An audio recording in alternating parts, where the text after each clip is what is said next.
Hi students, today we are going to study the 13th chapter of the textbook, that is the directive principles of state policy. That is the last chapter of the textbook and also the last part of the civics. So in this lesson we are going to study about the directive principles of state policy. What is this directive principles of state policy? We will see. Before that, how it is incorporated into our constitution. What is the meaning of it? We will study. While framing the constitution, our leaders dreamed of a welfare state. While framing the constitution, what is a constitution? It is the fundamental law of a country. So, while framing the constitution of our country, the leaders thought of or dreamed of a welfare state. What is a welfare state? Welfare state is one in which the state guarantees social and economic development of its people. So, a welfare state is responsible for the well being of every citizen. It aims to provide social and economic justice to all its citizens. A welfare state guarantees equal opportunities to all citizens. A welfare state also guarantees a fair distribution of wealth. So, always a welfare state is responsible for the well-being of its citizens.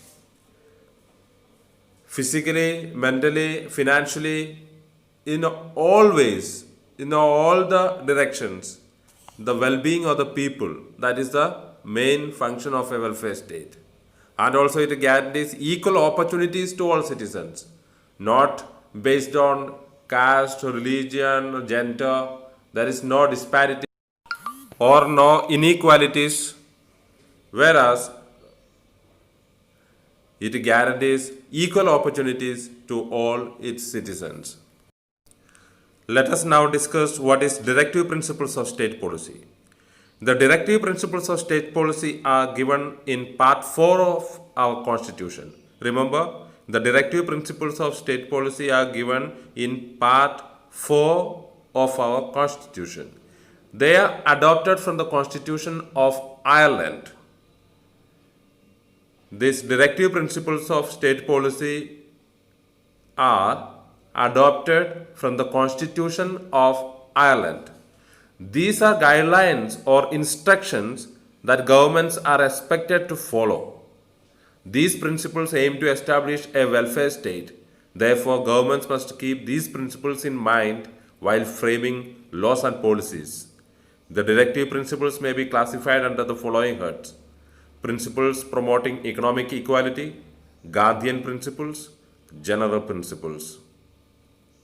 So the main function of these directive principles of state policy is to form principles to establish welfare state. When we discuss about the principles of or the directive principles classification, the first one is principles promoting economic equality. So the directive principles direct the government to ensure that all citizens have the right to an adequate means of livelihood. Adequate means of livelihood means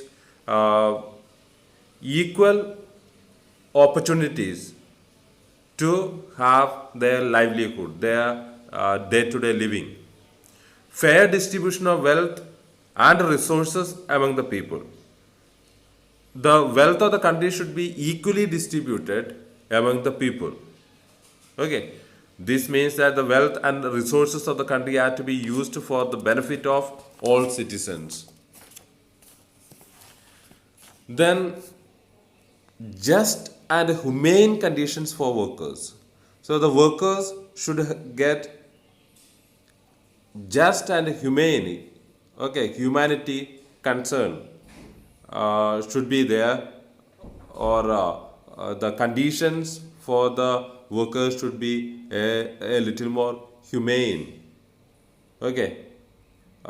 Then equal pay for equal work for both men and women. Another thing is equal pay for equal work for both men and women. So usually there is a lot of disparities, a lot of differences in the payment. Earlier it was men were given more salary or more wages than women. So nowadays this is brought into the minds of the government, and they have formed or framed laws to give equal pay for equal work for both the men and women. Assistance for the unemployed, the old, the sick, and those with special needs. That all citizens enjoy the right to work. That is another important thing. That all workers get a living wage which would enable them to meet the basic needs of food, clothing, and shelter.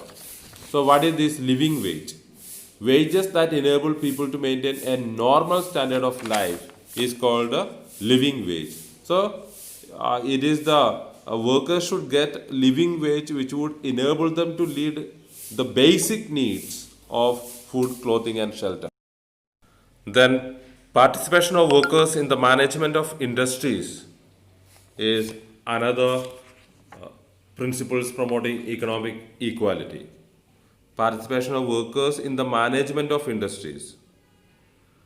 Then, the children and youth are protected against exploitation. So children are made used to work in the field and so in the factories. So this kind of child labor. When we come to the Gandhian principles, Mahatma Gandhi believed that the development of individuals was tied to the development of the society. He laid stress on rebuilding villages, promoting cottage industries, and ending all forms of inequalities. Some of these ideas have been included in the directive principles of state policy. They are as follows. Organize village panchayat. That was one of the main ideas of Gandhi. Okay, organize village panchayat, promote cottage industries, promote educational and economic interests of the weaker sections of the society. Who are these weaker sections of the society? So SCs and STs, scheduled caste and scheduled tribes. Okay, so then financially backward people.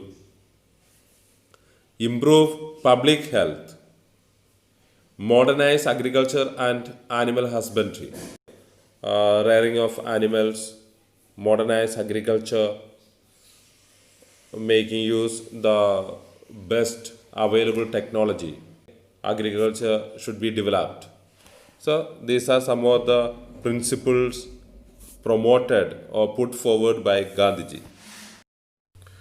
When we come to the general principles, the directive principles of state policy contain certain principles on justice, law, administration, foreign policy, environment, and monuments of national importance.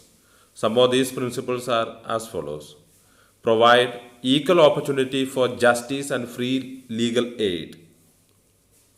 Provide equal opportunity for justice to everyone and free legal aid, free legal help.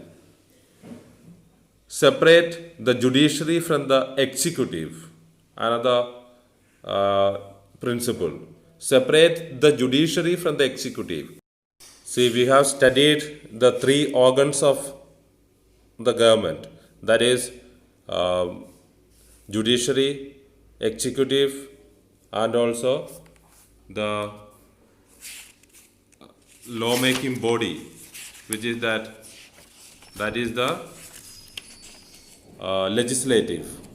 So legislative make laws, executive carry out the decisions made by the legislature, and judiciary interpret the laws, or judiciary protects the rights of the citizens. So directive principle says that we have to separate the judiciary from the executive. Okay, judiciary interpret the laws and executive carry out whatever laws are made by the legislature. In order to have fair and just interpretation of laws, the judiciary should be separated from the executive. Then promote international peace and security. Protect and improve environment and safeguard forests and wildlife. Protect monuments, places and objects of national importance. These are the general principles which comes under directive principles of the state policy. We have to remember that the fundamental rights and directive principles of state policy both are trying to protect the rights of the citizens and to establish social and economic equality. However, there are a few differences between the fundamental rights and directive principles of state policy. Let us see what are these. Fundamental rights contained in Part 3 of our Constitution, whereas directive principles are included in the Part 4 of our Constitution. Fundamental rights aims at protecting the basic rights of the citizens, whereas directive principles aims at establishing a welfare state. Fundamental rights are binding on the government to ensure these rights to every citizen. They are binding on the government.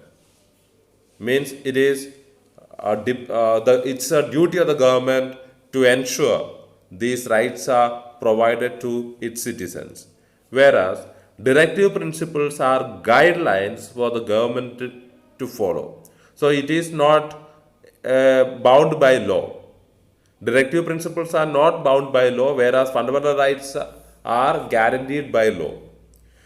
Directive principles are only guidelines for the government to follow for establishing a welfare state. Another important difference between fundamental rights and the directive principles of state policy is that a citizen can move court if her or his fundamental rights are violated, and fundamental rights are therefore justiciable. Okay, in case if any citizen's fundamental rights are violated, he is not given the opportunity to enjoy the fundamental rights, he can move to court. He can get the help of the court to enjoy his fundamental right, whereas directive principles are not justiciable by law.